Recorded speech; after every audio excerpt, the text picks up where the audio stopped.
Hello बच्चों, स्वागत है आपके अपने चैनल सोशल विद सविता पर। आज की वीडियो में हम करेंगे क्लास 8 हिंदी का annual sample paper, practice paper, जो कि आपका डीओई की तरफ से जारी किया गया है, जो कि एग्ज़ाम के पॉइंट ऑफ व्यू से बहुत ही इम्पोर्टेंट है। तो बच्चों, आपका समय रहेगा एग्ज़ाम का 2.5 घंटे का और अधिकतम अंक आएगा आपका 60 नंबर का। ठीक है बच्चों, तो ज़्यादा देर न करते हुए हम स्टार्ट करते हैं वीडियो को।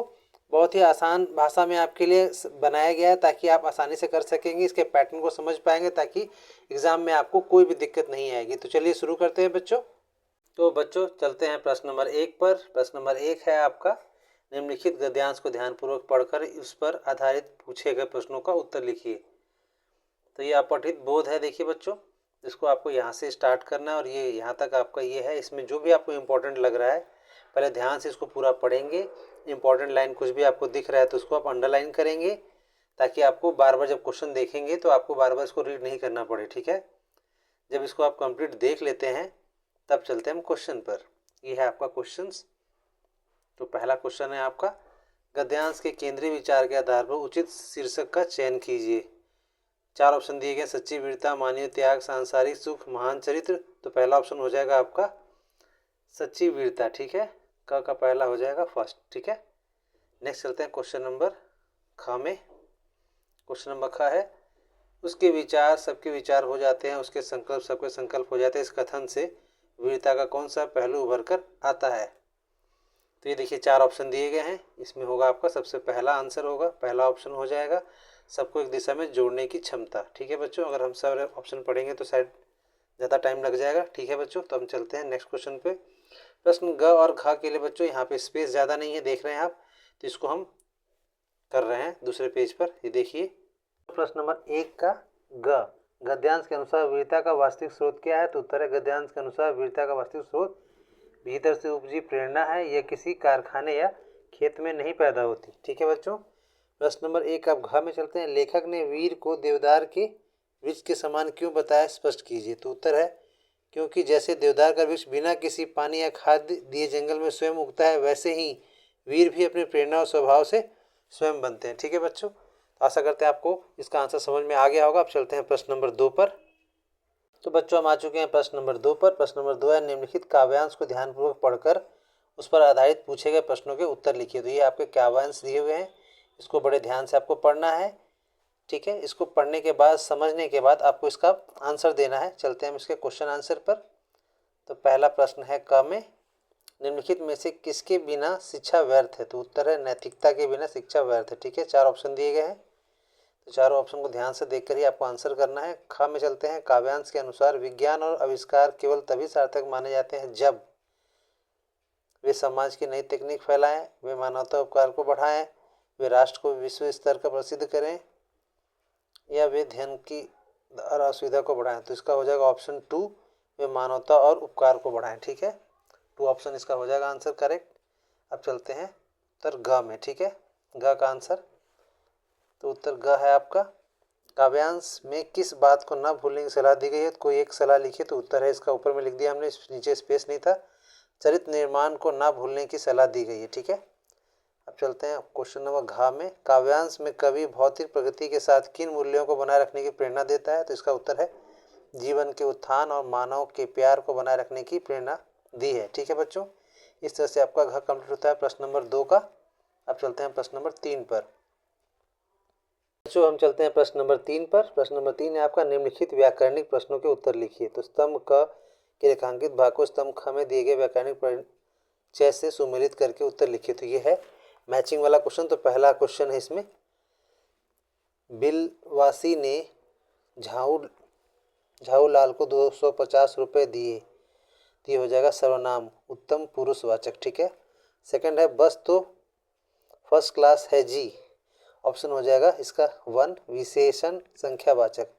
थर्ड है, परंतु मैं तो बल्लू काका कहा करता था, इसका हो जाएगा कर्म कारक, थर्ड ऑप्शन। ठीक है बच्चों, अब चलते हैं नेक्स्ट क्वेश्चन, क्वेश्चन नंबर 4 पे, थर्ड का, सुमेलित सबसे प्रयुक्त उपसर्ग लिखिए। तो उत्तर है सुमेली, उत्तर हो जाएगा सु प्लस मेलित। ठीक है, पांचवा क्वेश्चन है, दार प्रत्यय का प्रयोग कर एक शब्द लिखिए। तो उत्तर हो जाएगा दुकानदार।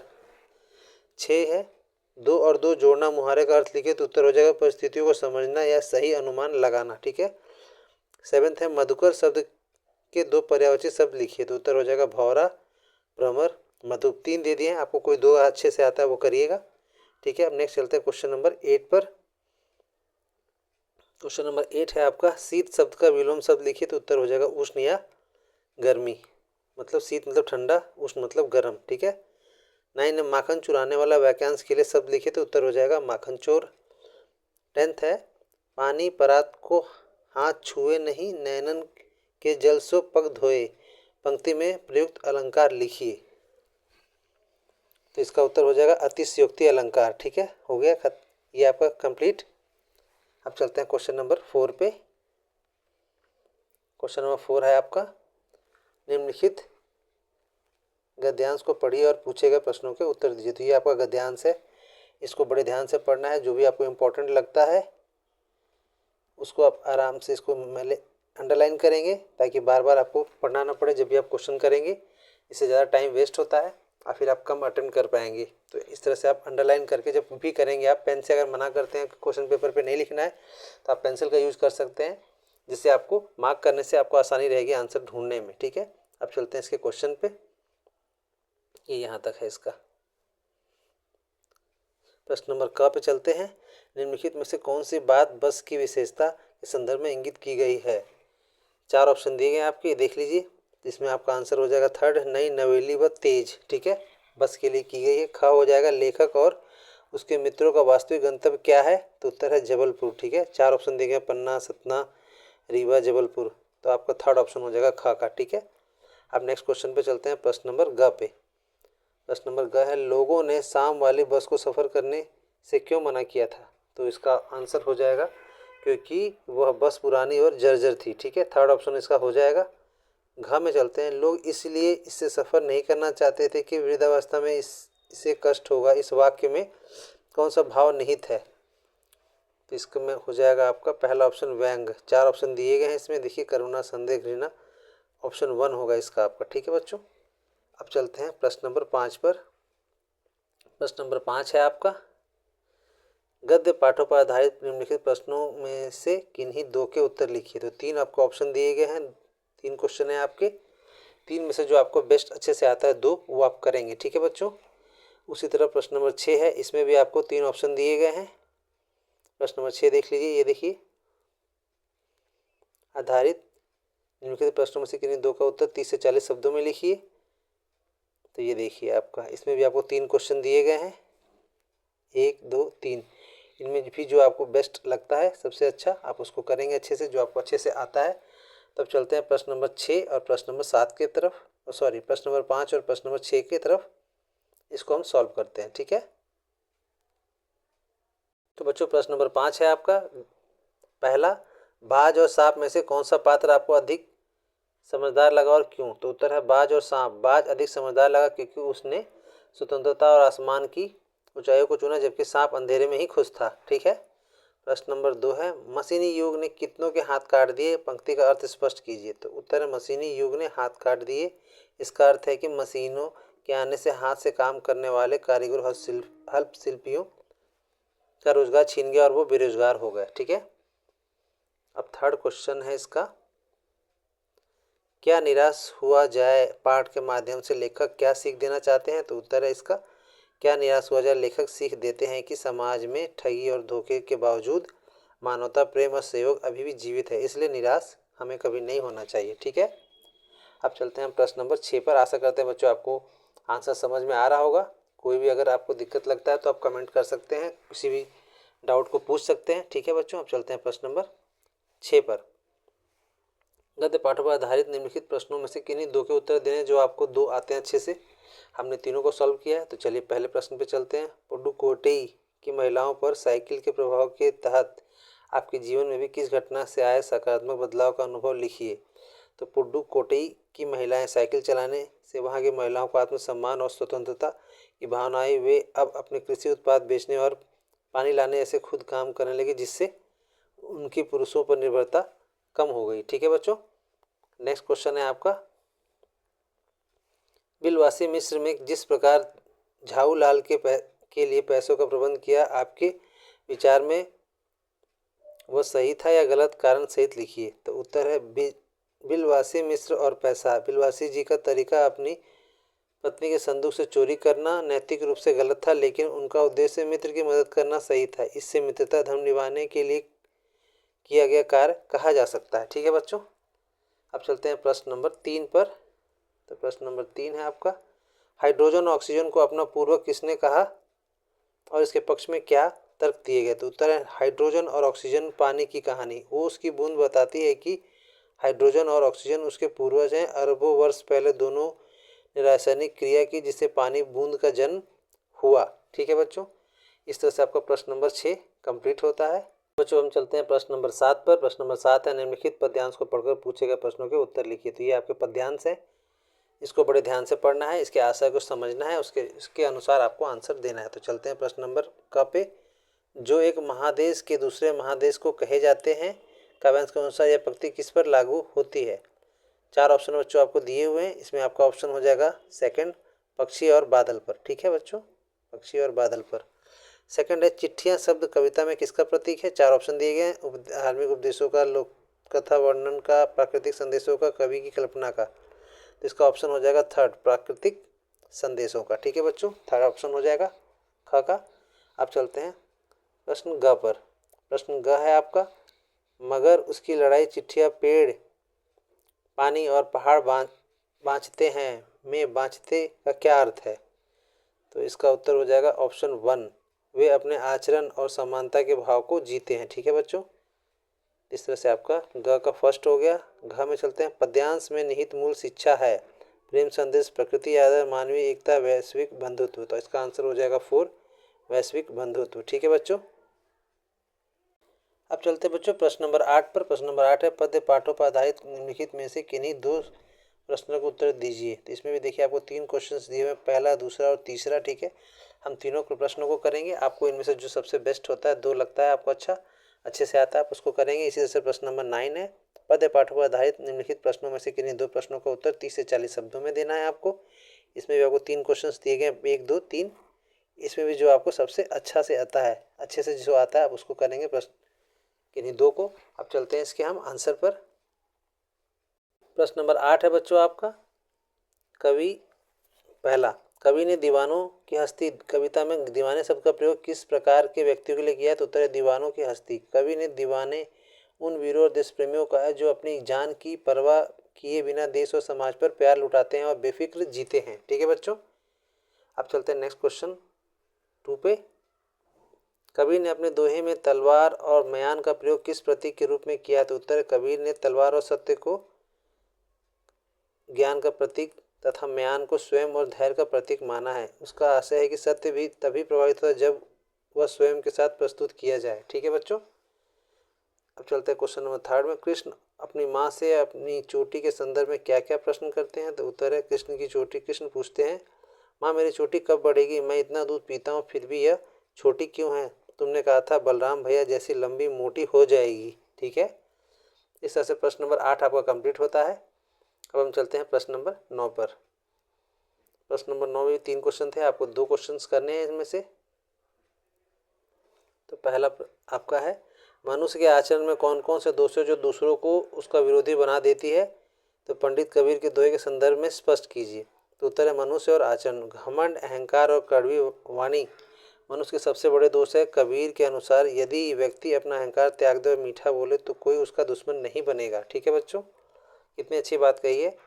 अब चलते हैं प्रश्न नंबर 2 पर। कृष्ण द्वारा सुदामा की सहायता गुप्त रूप से करने का क्या कारण रहा होगा, अपने विचार लिखिए। तो उत्तर है कृष्ण द्वारा गुप्त सहायता। कृष्ण ने सुदामा को प्रत्यक्ष रूप से धन इसलिए नहीं दिया ताकि सुदामा को शर्मिंदगी महसूस न हो, उनकी मित्रता में ऊंच नीच का भाव ना है, वे सुदामा का आत्मसम्मान बनाए रखना चाहते थे। ठीक है बच्चों, अब चलते हैं प्रश्न नंबर 3 पर। प्रश्न नंबर 3 है, यशोदा से कृष्ण की शिकायत करते समय गोपी उसके अनोखा पुत्र क्यों कहती है, स्पष्ट कीजिए। तो उत्तर है अनोखा पुत्र। गोपी चिढ़कर और व्यंग में यशोदा से कहती कि तुमने ही एक अनोखे बेटे को जन्म दिया है जो दूसरों के घर माखन चोरी करता है, नुकसान करता है, फिर भी तुम उसको डांटती नहीं हो। ठीक है बच्चों, इस तरह से आपका क्वेश्चन नंबर 9 कंप्लीट होता है।